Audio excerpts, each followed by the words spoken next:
Terus bagaimana? Tanya Mirna penasaran. Tidak lama lagi jadi milikku, jawab Imron dingin sambil berlalu. Mirna merasa tidak enak dengan Iwan. Karena menanyakan tadi, ia merasa raut wajah Iwan berubah menjadi dingin, lalu langsung pergi. Padahal menurut Mirna, ia rasa tidak ada salah bicara.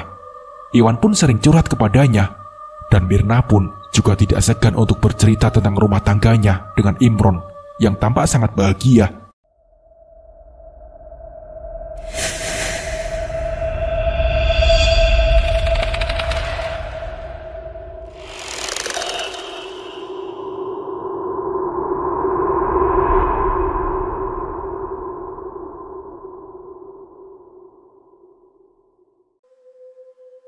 Mirna, Mas pulang telat hari ini.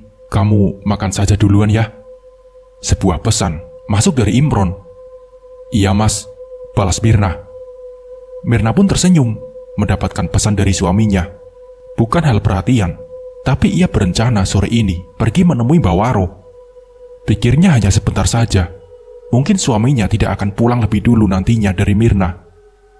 Sudah lama Mirna tidak bertemu dengan Mbak Waro. Dan sudah jauh-jauh hari ini ingin sekali menemui orang pintar itu untuk menanyakan buat apa minyak yang dimasukkan ke botol kecil itu. Masih Mirna simpan. Ia tidak tahu harus digunakan untuk apa. Mirna langsung bersiap berangkat untuk pergi ke kediaman Mbak Waro yang memakan waktu cukup lama. Mobil Mirna melaju dengan kecepatan tinggi. Ia terlihat tergesa-gesa, dan karena takut ketahuan sang suami, karena sudah ingkar janji tidak akan pernah menemui orang pintar itu. Seperti kesetanan, Mirna hampir saja menabrak kendaraan lain.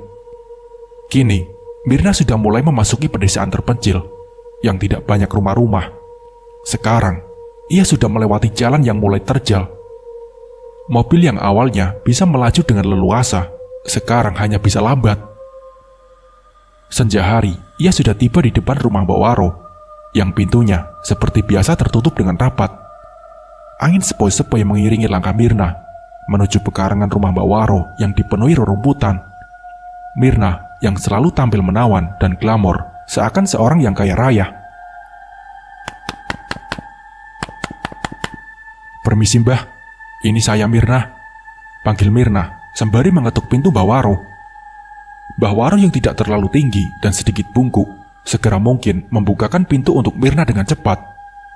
Penampilan Mbak Waro seperti biasa, berbaju hitam dengan kuku jari yang panjang. "Mana suamimu?" tanya Mbak Waro. "Tidak ikut Mbah," jawab Mirna.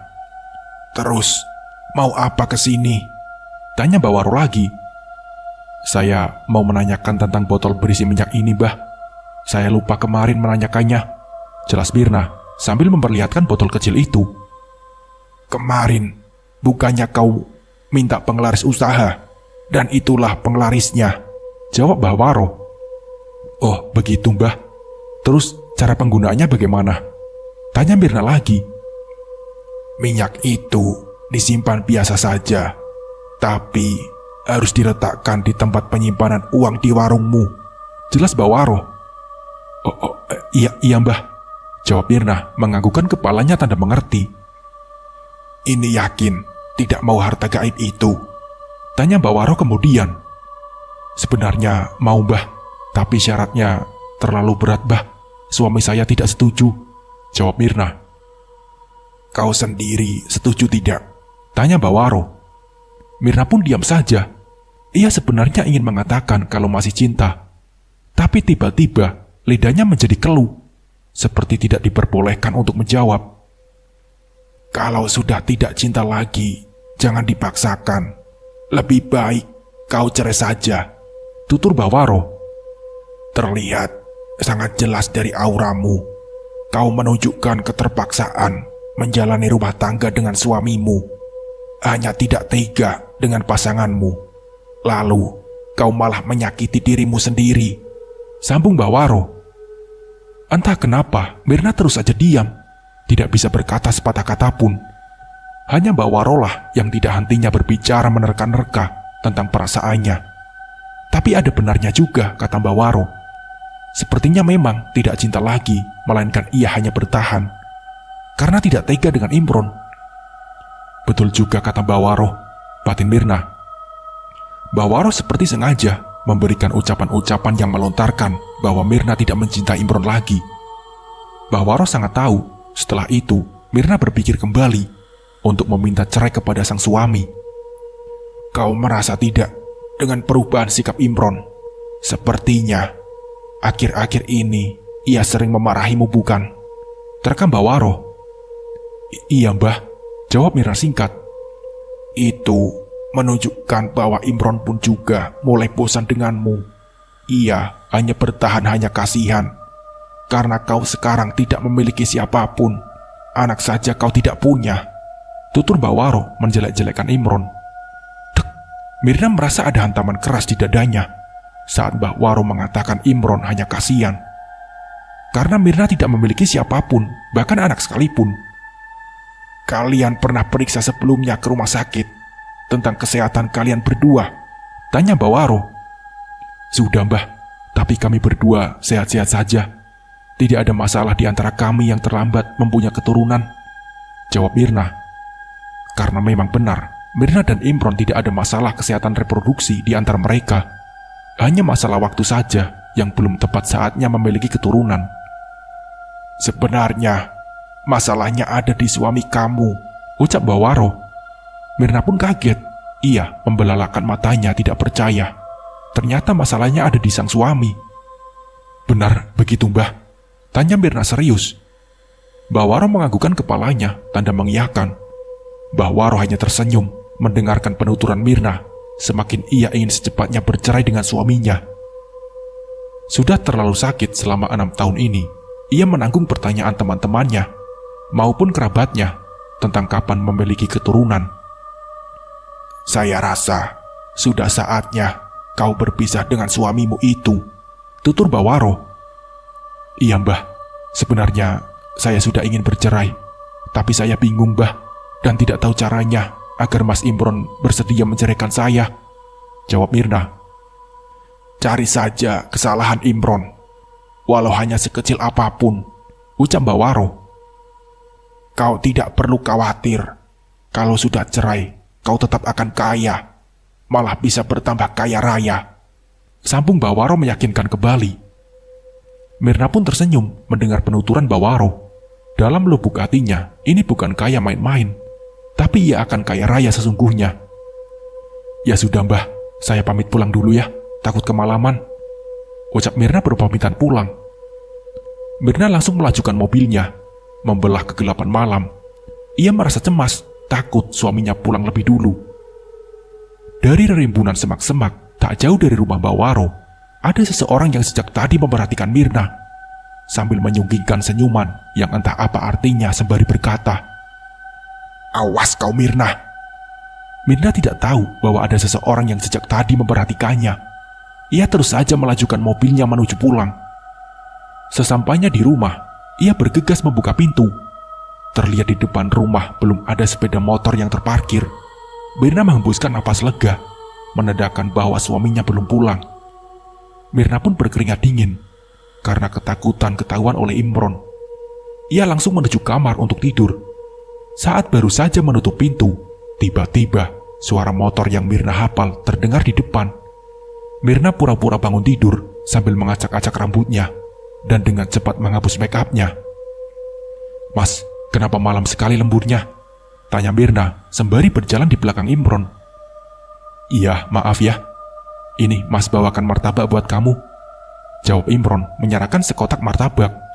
"Kita makan berdua Mas," pinta Mirna.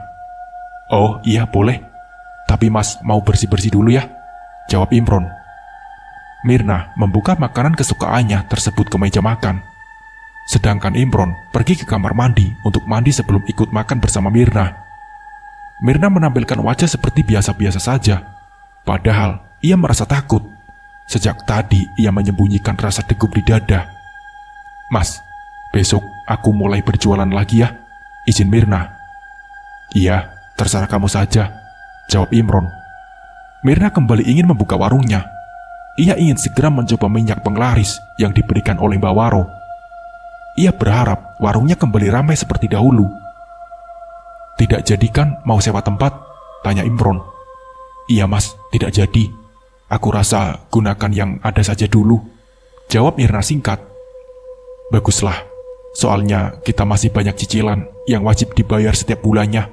Kalau sewa tempat, pasti minimal bayarnya langsung per tahun," sambung Imron. "Sedangkan keuangan kita sudah sangat menipis," lanjutnya lagi. Besoknya, Mirna sudah menyediakan menu masakannya di etalase. Setelah Imron berangkat kerja, tidak lupa, ia sudah meletakkan botol minyak itu di laci kasir, dengan harapan jualannya laris manis. Mirna sangat bersemangat. Kalau ia tahu sejak awal kalau botol minyak itu adalah penglaris, pasti beberapa hari yang lalu, ia sudah berjualan sangat ramai. Mirna menyesal tidak secepatnya untuk menanyakan kepada Mbak Waro, hanya karena ia tidak punya waktu untuk pergi ke sana. Kalau hari ini jualannya laris manis kembali, secepatnya ia akan menghubungi karyawan yang sering membuatnya masak. Baru saja Mirna membuka warungnya serta menata meja dan kursi, tidak lama 2 orang yang mampir untuk makan. Mirna menampakkan senyum penuh bahagia karena 2 orang tersebut adalah langganan Mirna, dan sudah lama mereka tidak makan di warung Mirna. "Mbak Mirna, pesan nasi campurnya 2 porsi ya, sama teh hangat," ucap salah satu dari mereka. Dengan cekatan, Mirna mengambilkan pesanan tersebut. Tidak henti-hentinya ia tersenyum, karena penglaris yang diberikan Mbak Waro sangat manjur, bisa mengembalikan pelanggannya yang lama tidak pernah mampir lagi. "Sudah lama kalian berdua tidak mampir, memangnya kemana?" tanya Mirna basa-basi sembari meletakkan makanan di atas meja. "Kami pulang kampung, Mbak. Rencananya mau buka usaha, tapi tidak jadi, Mbak," jawab dari mereka. "Oh, pantas saja, sudah lama tidak pernah terlihat lagi," sambung Mirna. Mirna sudah lupa dengan Tuhannya, yang sebenarnya yang sudah memberikan rezeki sesuai takarannya. Sekarang, ia lebih sangat percaya dengan Mbak Waro. Baginya, Mbak Waro adalah penolong. Tidak lama, sesudah 2 orang tersebut pergi, lalu datang lagi pelanggan lain. Mirna tampak kewalahan. Ia tidak hentinya melayani pelanggan yang datang. Sesudah zuhur, masakannya sudah habis, karena ia hanya sedikit memasak menu. Mirna pun tersenyum sembari membuka laci kasir sambil berkata, "Berkat botol minyak ini dan Mbak Waro, akhirnya warungku kembali ramai," gumamnya. Segera, ia menghubungi 2 orang karyawannya agar besok kembali datang untuk membantunya memasak. Baru saja Mirna ingin beres-beres menutup warungnya, tiba-tiba Iwan datang sambil berkata, "Untung buka, pesan makannya Dek Mirna," ucap Iwan. "Udah tutup, Wan," jawab Mirna. "Kenapa cepet banget, Mir?" tanya Iwan. "Udah pada habis nih, tadi ramai yang makan di sini," jawab Mirna. "Oh begitu ya, syukurlah kalau jualan kamu ramai lagi. Aku minta dibikinkan mie rebus aja ya," pinta Iwan. Mirna membuatkan mie pesanan Iwan, sembari Mirna bercerita tentang penglaris yang ia dapatkan dari Mbak Waro. Iwan adalah pendengar setia Mirna, bahkan mereka berdua tak segan menceritakan kebahagiaan mereka masing-masing. "Manjur banget ya penglarisnya," celutuk Iwan. "Iya Wan, aku pun tidak menyangka," saut Mirna sambil tersenyum sangat puas dengan minyak yang diberikan Mbak Waro. "Mbak Waro itu orang pintar, yang hebat loh Dek. Apa saja kita pinta, pasti beliau kabulkan. Tapi asalkan kamu harus percaya dengan beliau," ucap Iwan. "Iya Wan, betul sekali," jawab Mirna. "Terus bagaimana dengan harta gaib yang Dek Mirna menceritakan waktu lalu?" tanya Iwan. "Entahlah Wan, bingung juga, syaratnya berat," jawab Mirna. Iwan hanya menganggukkan kepalanya. Tampak ia diam sejenak, entah apa yang dipikirkannya, lalu berkata, "Lebih baik kau cerai saja Mirna," ucap Iwan. Mirna hanya menertawakan usul Iwan. Ia tidak menceritakan bahwa ia pun sangat ingin sekali bercerai dengan Imron.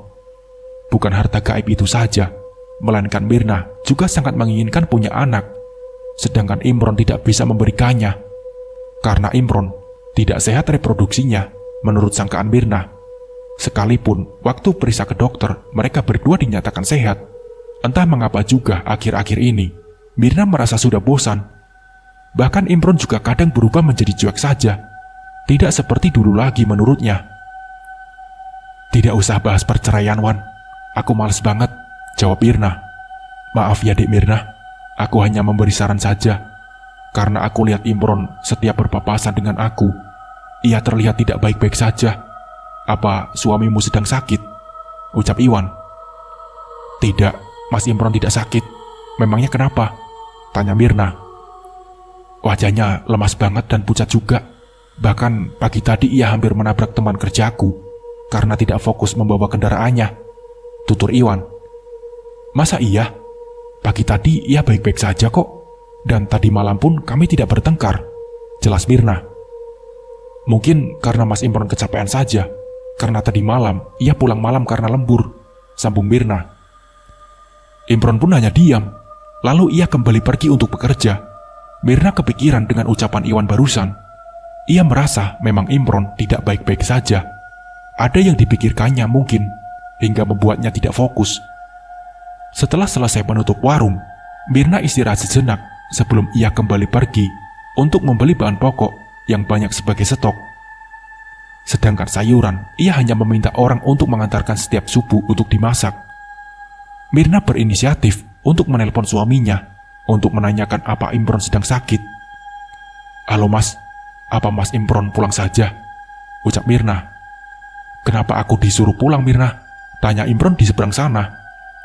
"Tadi Iwan cerita kalau kamu hampir menabrak teman Iwan karena tidak fokus, Mas. Dan Iwan juga melihat wajah Mas seperti sedang sakit," cerita Mirna. "Mas sehat saja kok. Tadi memang benar hampir tertabrak karena teman Iwan menyabrang tidak lihat-lihat," jelas Imron. "Kamu tidak usah percaya dengan Iwan itu, dan jangan terlalu dekat. Karena Iwanlah kamu mengenal dukun itu. Mas tidak suka," sambung Imron. "Ya sudah Mas, aku malas berdebat. Sudah dulu, aku mau ke toko sembako ya," ucap Mirna mengakhiri panggilan. Segera ia pergi ke toko sembako yang tidak jauh dari rumahnya. Kebetulan toko sembako tersebut melewati warung makan Bu Sari yang sangat ramai pengunjung. Mirna sangat tersaingi dengan warung tetangganya tersebut, padahal ada banyak berderet warung makan juga di sekitarnya. "Mbak Mirna, banyak sekali belanjaannya. Udah buka warung lagi ya?" tanya Bu Yulia, penjaga toko tersebut. "Iya Bu, baru saja kembali dibuka setelah beberapa hari tidak berjualan," jawab Mirna ramah. "Kenapa tidak berjualan, Mbak? Lagi sepi ya akhir-akhir ini?" tanya Bu Yulia sambil menimbang telur. "Iya Bu, kok Ibu tahu warung saya akhir-akhir ini sepi?" tanya Mirna merasa heran. Padahal jarak warung dan toko sembako ini lumayan. Mirna penasaran, entah siapa yang membawa berita kebenaran itu kepada Bu Yulia. "Itu tadi Bu Sari cerita kalau warungmu katanya selalu sepi," jawab Bu Yulia. "Bu Sari pemilik warung sebelah tempat saya itu ya?" tanya Mirna. "Iya, tadi beliau juga cerita kalau kamu kembali buka dan sudah mulai ramai lagi," jelas Bu Yulia. "Oh, begitu ya Bu," sambung Mirna. Setelah belanja, ia langsung pulang dan saat melewati warung makan Bu Sari, tampak Bu Sari tersenyum ke arah Mirna yang wajahnya datar saja. Mirna merasa sejak tadi pagi ia memang Bu Sari selalu memperhatikannya dari jauh walaupun Mirna hanya melihatnya sekilas. Apa maksudnya Bu Sari itu cerita ke Bu Yulia tentang warungku yang sepi? Batin Mirna sangat kesal. Ia langsung mengembaskan tubuhnya ke sofa, menenangkan emosinya yang tertahan. Sebenarnya ia sangat kesal dan ingin langsung bertanya kepada Bu Sari apa maksud beliau. Tapi ia urungkan niatnya karena melihat banyaknya pengunjung yang makan. "Gimana? Hari ini tidak buka warung?" tanya Imron. "Kembali ramai Mas, bahkan cepat habis," jawab Mirna senang. "Syukurlah, alhamdulillah kalau begitu," sahut Imron ikut senang. "Serius Mas, puas banget aku hari ini. Mungkin ini karena minyak penglaris dari Mbak Waro," ucap Mirna senang. "Apa-apaan sih kamu ini Mirna? Dikit-dikit selalu dikaitkan dengan Mbak Waro terus," ucap Imron tak suka dengan sikap Mirna yang selalu membanggakan Mbak Waro. "Itu memang benar Mas, buktinya hari ini aku baru mencobanya," tutur Mirna. "Terserah kamulah Mirna," ucap Imron meninggalkan Mirna. Mirna yang awalnya sangat senang, tapi kini menjadi kesal. karena Imron menjelekkan Bawaro. Besoknya, Mirna dengan cepat kembali membuka warungnya, dibantu 2 orang karyawannya. Ada banyak menu makanan yang akan dimasak. Mirna sangat bersemangat. Bahkan ia lupa untuk menyiapkan makanan suaminya. Bukan lupa sebenarnya, tapi ia sengaja menghindari Imron. Seharian, Mirna sangat sibuk berkutat dengan warungnya yang mulai ramai kembali. Mirna tidak tahu bahwa sejak tadi ia diperhatikan oleh suaminya dari kejauhan. Sesekali, Mirna juga bergurau dengan pelanggan laki-laki yang makan di warungnya. Tidak kalah, Iwan juga terus menggoda Mirna dengan memuji kecantikan Mirna. "Makin hari makin cantik saja di Mirna," goda Iwan. "Betul sekali itu, Wan. Kalau saja Mirna ini seorang janda, mungkin akan menjadi rebutan," sahut pelanggan Mirna. Mirna yang tidak henti-hentinya tertawa, sangat merasa terpuji. Bahkan suaminya saja tidak pernah mengatakan dirinya cantik. "Bisa saja kamu ini, Wan," sahut Mirna. Hampir semua pelanggan Mirna yang sering mampir adalah para laki-laki. 2 orang karyawannya yang ikut membantunya pun tak kalah cantik dan juga masih gadis-gadis. "Dek Mirna, kenapa nggak nambah karyawan lagi?" tanya salah seorang dari pelanggan. "Iya, rencananya mau tambah, tapi belum dapat," jawab Mirna. Suatu malam, Mirna sangat sibuk kembali menghitung penghasilannya hari ini. Imron yang sejak tadi mengajaknya bicara, hanya dijawab Mirna singkat saja. "Mirna, apa setiap harinya Iwan itu selalu menggoda kamu?" tanya Imron. "Iwan itu hanya bercanda, Mas," jawab Mirna. "Tapi Mas tidak suka dengan sikapnya begitu," terang Imron. "Mas terang saja, aku tidak menanggapinya berlebihan kok," jawab Mirna. Imron hanya diam saja. Ia mencoba percaya dengan ucapan Mirna. "Mirna, Mas punya kabar baik untukmu," ucap Imron tersenyum sembari menggenggam tangan Mirna. "Apa, Mas?" tanya Mirna penasaran. "Mas naik jabatan, Mir," jawab Imron menampakkan wajah sumringahnya. "Oh, tapi gajinya masih kecil kan, Mas?" tanya Mirna biasa saja. "Iya, tapi Mas sangat bersyukur, Mirna. Walaupun gajinya naik hanya sedikit," jawab Imron. Mirna menampakkan wajah biasa saja, sedangkan Imron sangat bersemangat menceritakan tentang kebahagiaannya. "Kalau nanti hamil, kamu tidak usah buka warung lagi ya. Insya Allah gaji Mas sudah mencukupi cicilan dan kebutuhan kita," ucap Imron lagi. Mirna hanya diam sambil tersenyum sinis menatap Imron. Karena Mirna tidak berharap untuk memiliki anak dari Imron, ia pun menyesalkan pernikahannya. Andai sekarang ia belum menikah, maka banyak para laki-laki kaya yang melamarnya. Pukul 10 pagi, Mirna membuka warungnya. Tapi ketika ia membuka laci kasir, tiba-tiba botol minyak pemberian Bawaro raib hilang entah kemana. Mirna kaget, ia mencarinya berulang kali di warung. Seingatnya, ia tidak membawa masuk ke dalam rumah. "Apa ada orang yang mencurinya?" gumam Mirna.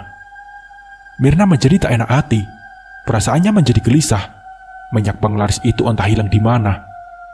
"Siapa yang berani memasuki warungku?" pikir Mirna.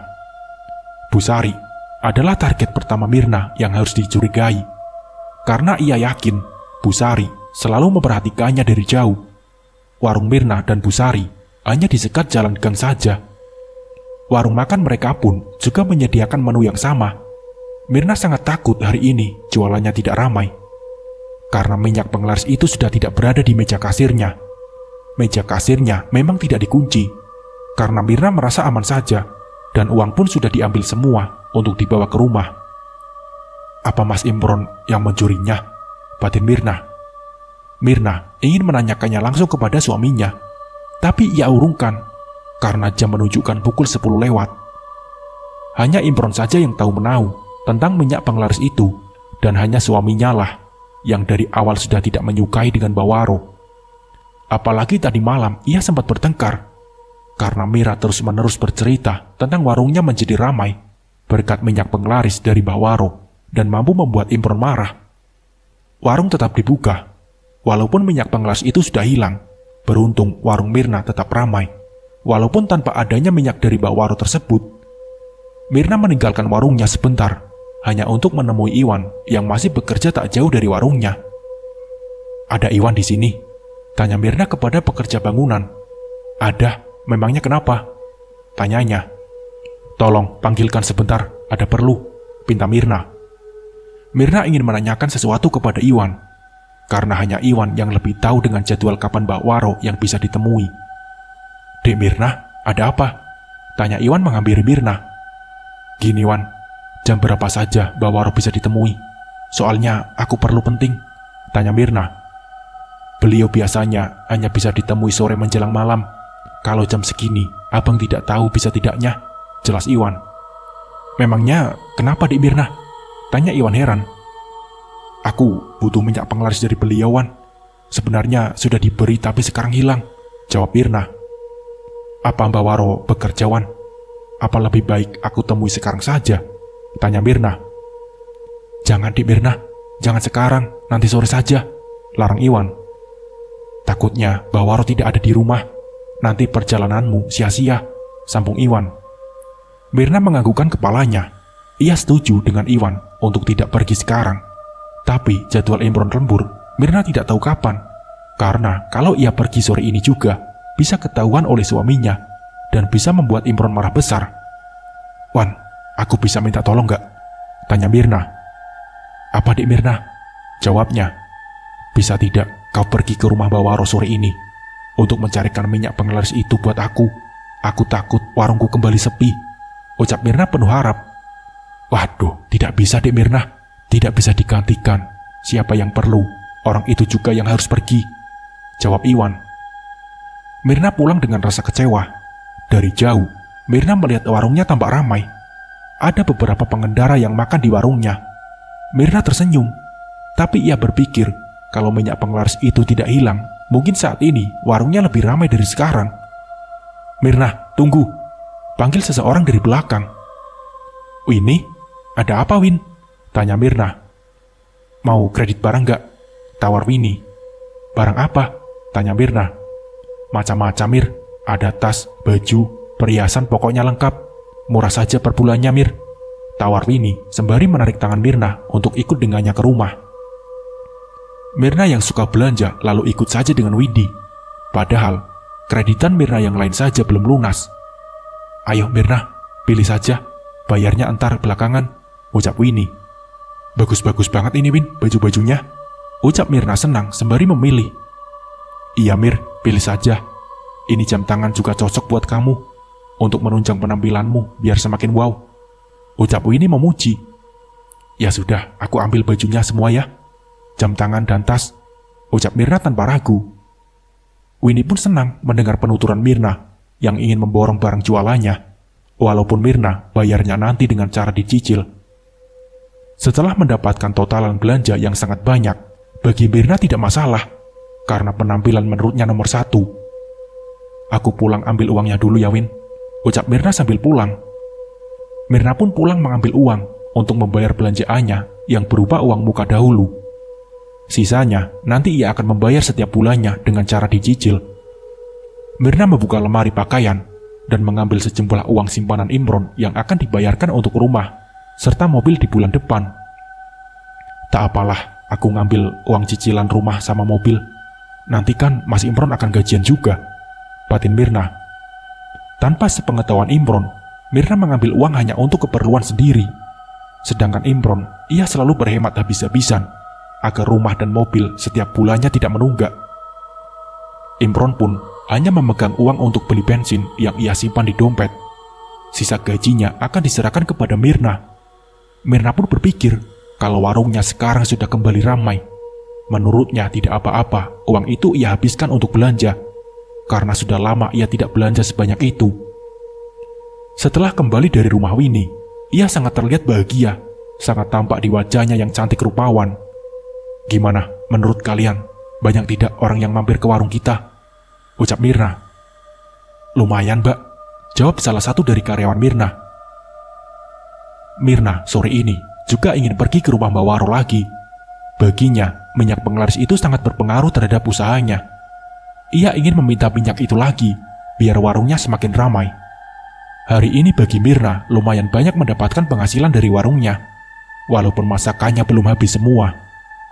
Sekali lagi, ia mencari-cari minyak penglaris itu di dalam rumah. Tapi memang tidak ada. Sudah kemana-mana ia cari. Mondar-mandir, Mirna menunggu kepulangan suaminya. Tidak sabar, ingin menanyakannya langsung kepada Imron. Sudah Mirna telepon Imron berkali-kali, tapi tidak diangkat. Padahal jam saat ini biasanya suaminya sudah pulang. Tidak lama setelah Mirna mandi dan beres-beres, terlihat dari depan, Imron tampak kepayahan. Ia datang sambil mendorong sepeda motornya. Wajahnya menampakkan sangat lelah. "Kenapa mas, motor kamu?" tanya Mirna. "Mogok Mir," jawab Imron singkat. "Terus kenapa tidak langsung dibawa ke bengkel saja?" tanya Mirna. "Uang di dompetku tidak cukup Mir," jawab Imron sambil berlalu. Mirna mengikuti Imron dari belakang. Ia tidak segan menanyakan tentang minyak itu, tidak melihat keadaan suaminya yang sangat kelelahan. "Mas, aku mau tanya, apa kamu yang mengambil minyak penglaris itu?" tanya Mirna. Imron diam saja, sedangkan Mirna sejak tadi tidak hentinya bertanya minyak itu. Imron yang sudah pusing sejak bekerja tadi siang, nampak marah, karena Mirna terus saja berisik, mengagungkan Bawaro. "Sudahlah Mir, aku mau istirahat dulu," ucap suaminya.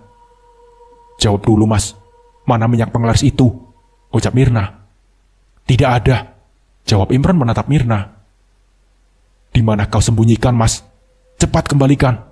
Kalau warung aku terus ramai, kamu juga mendapatkan dampaknya mas," ucap Mirna. "Tadi siang, warung kamu ramai gak?" tanya Imron. "Lumayan, tapi kalau ada minyak itu, pasti lebih ramai lagi mas," jawab Mirna. "Alah Mirna, stop. Kamu percaya begituan? Kamu lihat sendiri kan, tanpa minyak itu warung kamu tetap ramai. Jangan kamu sangkut pautkan dengan minyak itu," jelas Imron. Mirna mendengus kesal. Ia bingung harus bagaimana lagi. Mirna berpikir ingin pergi sore ini juga ke rumah Bawaro, walaupun Imron tidak mengizinkannya. "Di mana kau sembunyikan mas?" tanya Mirna sekali lagi. "Sudah aku buang," jawab Imron tak kalah nyaring. Mirna geleng-geleng kepala. Melihat Imron yang aneh, ia langsung mengambil kunci mobil dan pergi. "Mau kemana Mirna?" teriak Imron. Mirna tidak menjawab. Ia langsung pergi meninggalkan Imron yang sedang pusing. Tampak Imron terduduk lemas, melihat Mirna yang sudah terperdaya oleh Bawaro. Lalu terdengar isakan seorang laki-laki yang masih memakai baju kerja tersebut sembari berkata, "Ya Allah, kembalikan istri hamba ke jalan yang benar," ucap Imron. Saat di perjalanan, tujuan Mirna hanya ingin ke rumah Bawaro. Pikiran Mirna yang pusing, karena sehabis bertengkar dengan Imron merasa butuh teman curhat. Sedangkan Iwan sebagai teman Mirna sudah pulang ke rumah kumpulan para kuli. Tidak mungkin Mirna datang ke sana di waktu yang hampir masuk maghrib ini. Mirna terus-menerus melajukan mobilnya tidak hentinya. Dengan perasaan kesal, ia tak segan-segan melajukannya dengan kecepatan sangat tinggi. Sesampainya di tempat Bawaro, tampak sudah sangat gelap gulita. Masih sama seperti biasa, rumah kecil Bawaro hanya diterangi lampu teplok yang sangat minim. Saat hendak mengetuk pintu, tiba-tiba Bawaro langsung membuka terlebih dahulu, seakan tahu kedatangan Mirna. Mirna pun menangis sesegukan sembari masuk ke dalam rumah. "Ada apa? Kau datang kemari lagi? Butuh bantuan?" tanya Bawaro. "Iya mbah, mohon maaf sebelumnya. Minyak penglaris yang kemarin mbah berikan hilang," ucap Mirna terisak. "Tidak apa-apa, nanti saya berikan lagi," jawab Bawaro. "Iya mbah," jawab Mirna. "Saya rasa tidak mungkin kamu kesini hanya untuk itu saja. Air matamu itu menjelaskan kekalutan kamu saat ini," tebak Bawaro. Mirna pun terkejut. Bawaro sangat tahu keadaannya sekarang yang sedang dilanda kalut. "Apa kau butuh teman untuk menumpahkan rasa sesakmu?" tawar Bawaro. "Tidak usah dijawab. Silahkan kau masuk ke dalam kamar itu. Nanti saya panggilkan seseorang untuk menemani kamu," ditambah Bawaro. Mirna pun tercengang atas penuturan Bawaro. Tapi ia tidak bisa menolaknya, karena itu yang ia butuhkan, yaitu tempat sandaran untuk curhat. Saat Mirna memasuki kamar yang kecil itu, dan duduk di atas dipan dengan kasur dengan spray berwarna merah menyala, tiba-tiba masuk seorang laki-laki yang sangat tampan dan gagah. Laki-laki itu mendekati Mirna sembari berkata, Aku tahu yang kau butuhkan. Siapa kamu? Siapa kamu? Tanya Mirna. Aku Wisnu. Aku akan menemanimu di sini. Jawab laki-laki gagah di samping Mirna saat ini. Laki-laki yang memperkenalkan diri bernama Wisnu tersebut selalu menampilkan murah senyum, perawakan yang gagah, dada yang bidang, bau yang kekar mampu membuat Mirna lupa akan segalanya. Apalagi laki-laki itu sangat pandai berbicara dan membuat nyaman. Mirna yang sejak tadi memperhatikan Wisnu tersebut tidak sedikit pun mengedipkan mata. Kau disuruh Mbak Waro menemaniku? Tanya Mirna. Wisnu tidak menjawab. Ia hanya tersenyum manis mendengarkan pertanyaan Mirna. Apa Mbak Waro ada di luar? Sebaiknya kita keluar saja Wisnu. Ucap Mirna hendak beranjak pergi. Tiba-tiba tangan Mirna ditangkap oleh Wisnu. Mirna sedikit kaget karena tangannya dipegang oleh tangan yang kekar tersebut. Mbak Waro tidak ada di luar. Jawab Wisnu mencegah Mirna untuk keluar dari kamar. Kita ngobrol-ngobrol di sini saja, sambung Wisnu. Mirna yang sejak tadi sudah jatuh pada pandangan pertama, mau saja mengikuti apa kata Wisnu. Di dalam kamar yang tidak terlalu besar itu, terlihat sesekali Mirna bergelayut manja tanpa sungkan, seperti sudah lama mengenal Wisnu. Tidak segan-segan, Mirna menceritakan tentang perasaannya yang kesal terhadap suaminya.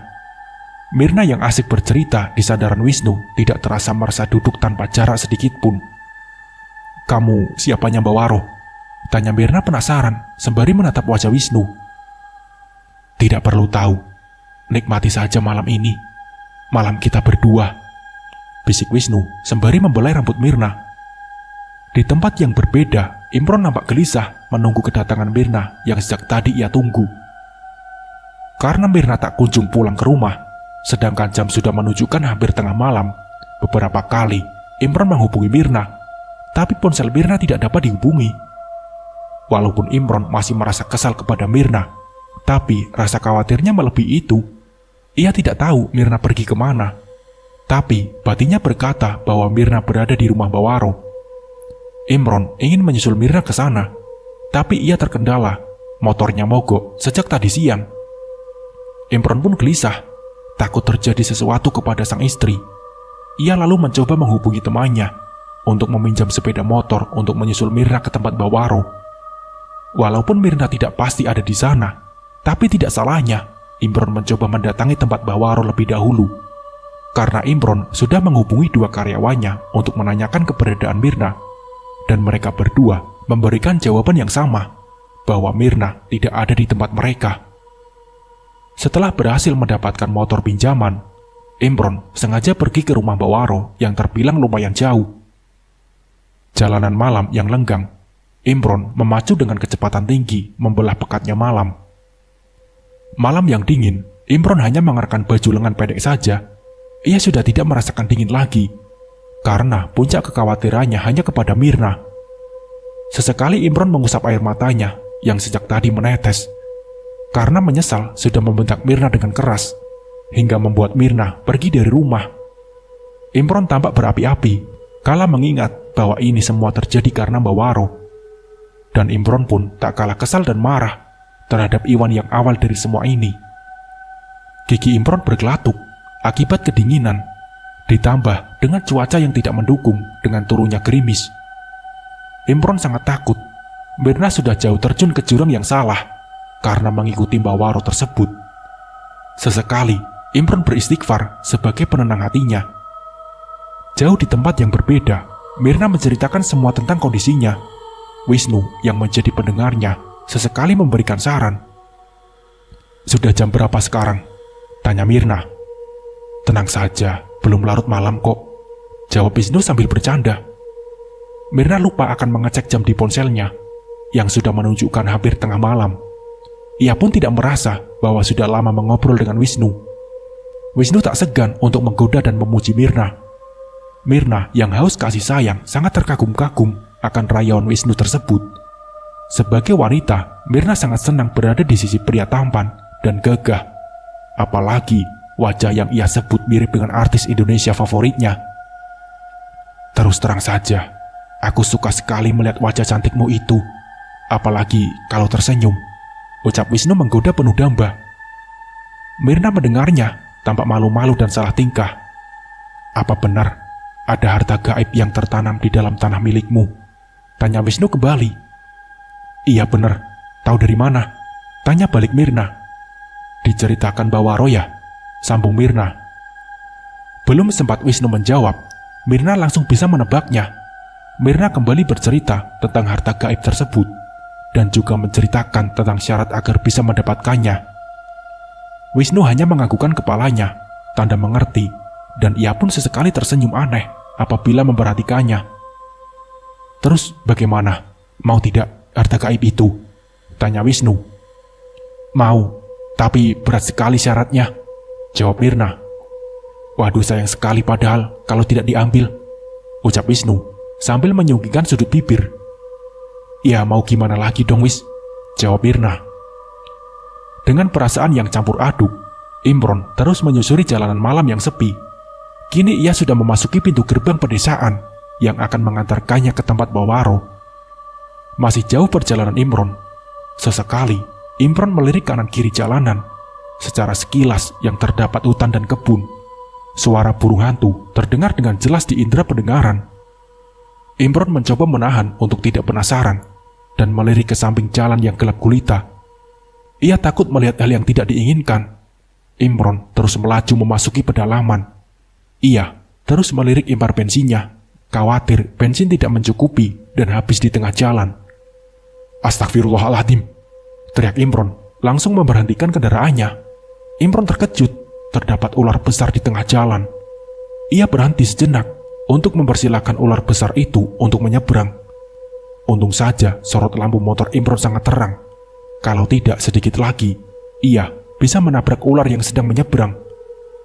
Tidak henti-hentinya, ia terus beristighfar. Ular panjang itu sudah separuh badannya menyeberang. Ia tidak melihat kepala ular itu, karena sudah memasuki semak-semak di pinggir jalan.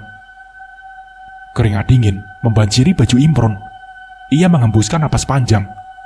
Setelah ular itu masuk ke dalam semak-semak, ia langsung memacu kendaraannya. Dan sebelumnya, ia menengok ke samping kiri, tempat ular itu bersembunyi. Tidak sengaja, Imron melihat ada seseorang yang berdiri tidak jauh darinya, berpawakan seperti perempuan. Tapi ia tidak begitu jelas melihatnya, karena tidak ada penerangan sedikit pun. Imron begitu hafal dengan jalanan menuju rumah Bawaro. Ia merasa sudah cukup lama memasuki pintu gerbang desa. Tapi, Imron belum melewati jalan yang berbatu. Ia merasa ada yang aneh. Imron terus melaju dan tidak peduli lagi dengan sekitar yang sejak tadi selalu ada saja yang menampakkan dirinya. Jauh dari tempat yang berbeda, Mirna sudah mulai terpancing dengan ajakan Wisnu. Walaupun sudah Mirna tolak dengan halus, dan akhirnya ia luluh juga. Ayolah sayang, jangan sungkan sama aku, ucap Wisnu sembari membelai rambut Mirna. Lalu mereka berdua mendekatkan wajahnya masing-masing, dan terjadilah sebuah peristiwa pengkhianatan. Mirna sudah kewalahan menghadapi Wisnu, yang sejak tadi selalu menunda untuk berhenti. Tapi Mirna juga sangat merasa puas atas adegan ranjang Wisnu. Ia mampu membuat Mirna terpukau karena kegagahan dan kelihayannya, hingga membuat Mirna lupa akan segalanya.